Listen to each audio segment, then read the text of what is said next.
Hey there, CrossFit Deliverance athletes. Welcome to the next installment of the Be Relentless vlog. Let's talk about tomorrow's programming. It is going to be the final day of our gymnastics test week. There's not going to be any test movements per se, but what we will be doing is we'll be doing a named workout called Nicole.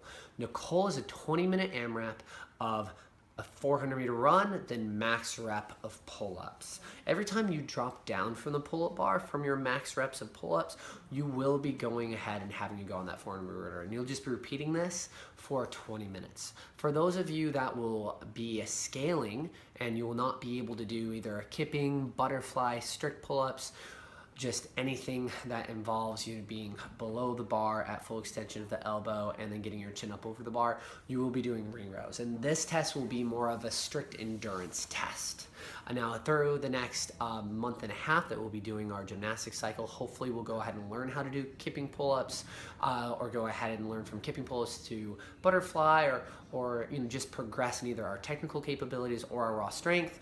If we are able to go ahead and get that PR for our first kipping pull-up or so on and so forth, hopefully what we'll be able to do is develop just raw in muscular endurance and capacity. So when we retest this again, you'll be able to go ahead and just get more ring rows. So with this, guys, we're going to be doing some skill practice before that. The skill practice is going to be based off of kipping pull-ups, and then we're going to go ahead and be basing it off of the butterfly. The kipping pull-ups, we're going to be looking to just practice that once our chin is up over the bar, that we're pushing actually away, sending us back into the kipping pull-up.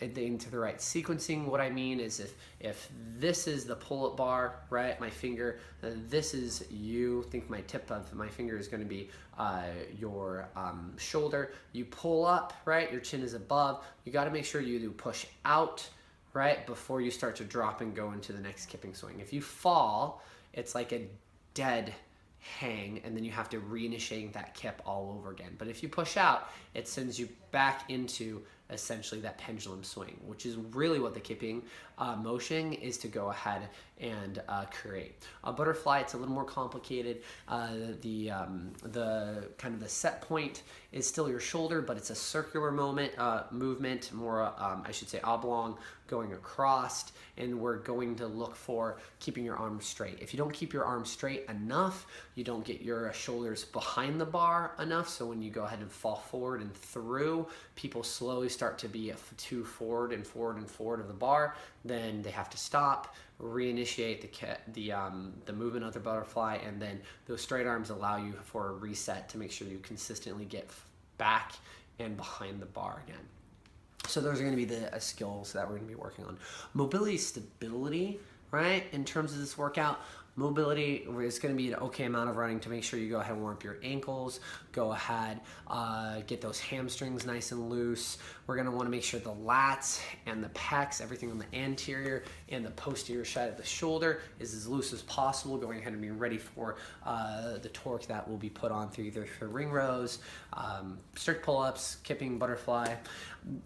Now for the stability portion, what we're going to be actually looking for is really trying to make sure if we can get any lat activation happening, and then midline. It's surprising if we go ahead and we don't actually try to turn on and activate our midline, we'll lose a certain amount of control. And when we're talking about a workout that is more about muscular endurance, for a pulling motion, it's going to be important that we keep our midline organized, because if our midline is organized in the beginning, then we can actually go ahead and making sure we're hitting the correct positions, which are going to be usually efficient. And then as we get tired, then we can go ahead, things can loosen up, fatigue can set in. But if we're not tight and organized at the beginning, there's no way for us to go ahead and even have a chance to get as far as we can. It's the whole concept of if you are organized and looking really good with movement pattern, as you fatigue, you're just going to go ahead and maybe fall away from that perfect movement pattern. It's going to get a little more sloppy, a little more sloppy, a little more sloppy. It's going to be harder to get reps done. If you go ahead, we start at X amount of sloppiness right away because your midline's not activated on, we don't really understand what's happening through our core, then really what that means is that we are sloppy from the beginning and we're already rock bottom, and then either that's going to cause some sort of an injury through a midline, hyperextension of the low back, or jolting through the shoulder, or it just means that we're not actually going to be building good movement pattern on top of really kind of the neurological side that we want. So that's going to be the mobility stability tips of the day. Remember guys, I challenged you yesterday to go ahead and find a water bottle that you aesthetically either enjoyed or did a good job keeping the water temperature inside of it well, and just keeping it on you. Not really challenging you guys to drink it, but always keeping your water bottle on you. To go ahead and just help you through the nicer days as summer is coming, so on and so forth, to make sure that you're hydrated, but also getting in that habit to have something with you to keep you hydrated, and possibly when you're going to that barbecue or anything involving adult beverages, to go ahead, indulge, have that one, and then go ahead and try to default with the water bottle that you have with you. Hope you guys are doing well with keeping your water bottle with you. I've gone ahead, I've done good about keeping it on me, except for when I'm coaching. So go ahead, guys, if your workplace allows it, right? It's go ahead and have it right by you all the time, right? And I promise just by having it around you, you'll actually at least think about if you're drinking enough water or not. Guys, as always, be relentless in everything that you do, and we'll see you on the flip side.